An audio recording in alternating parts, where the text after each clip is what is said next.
Big boss 7వ episode కి సంబంధించిన ముచ్చట్లు.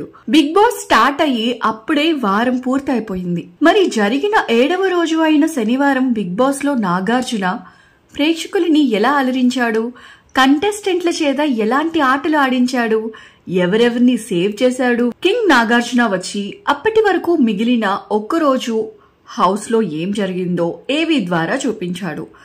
ఆ ఒక్క రోజులో వంటకు సంబంధించిన విషయంలో బేబక్క మరియు నిఖిల్ మధ్య మాటా పెరిగి చిన్న వివాదం లాంటి పరిస్థితి నెలకొంది. కానీ దానిలో బేబక్క తాను మాట్లాడాలనుకుంది మాట్లాడమే తప్ప ఎదుటి వారు మాట్లాడే మాటలు వినడానికి ఇష్టపడలేదు.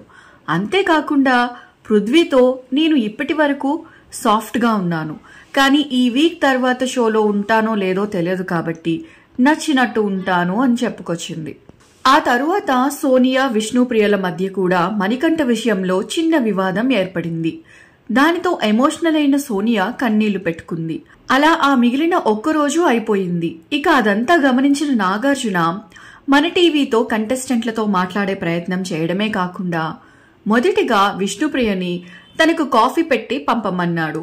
దానికి కారణం విష్ణుప్రియతో పని చేయించే ప్రయత్నం చేయడమే కాకుండా కాఫీకి సంబంధించిన హౌస్ లో జరిగిన ఇన్సిడెంట్ ని గుర్తు చేయడం మరో కారణం.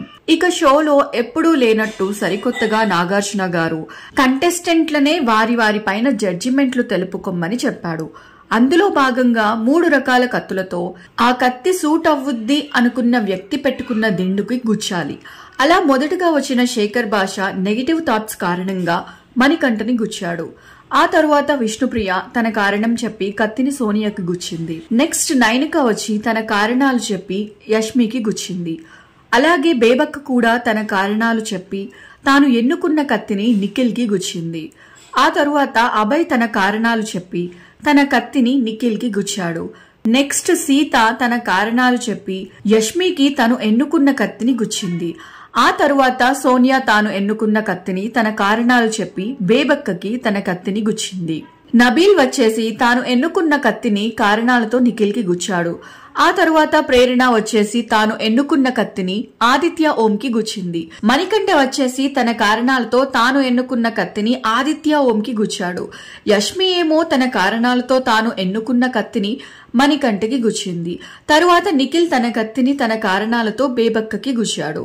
ఇక చివరిగా ఆదిత్య ఓం వచ్చేసి తన కత్తిని కారణాలతో శేఖర్ భాషకి గుచ్చాడు.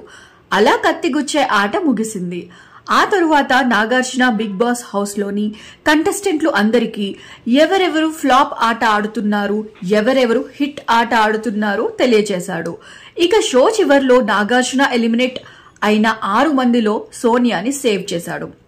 ఇవండి బిగ్ బాస్ 7వ ఎపిసోడ్ కి సంబంధించిన విషయాలు. మరి బిగ్ బాస్ కి సంబంధించిన మరిన్ని ఇలాంటి ఇంట్రెస్టింగ్ విషయాలు తెలుసుకోవాలి అంటే మన ఛానల్ ని సబ్స్క్రైబ్ చేయడం మాత్రం మర్చిపోకండి. Thanks for watching.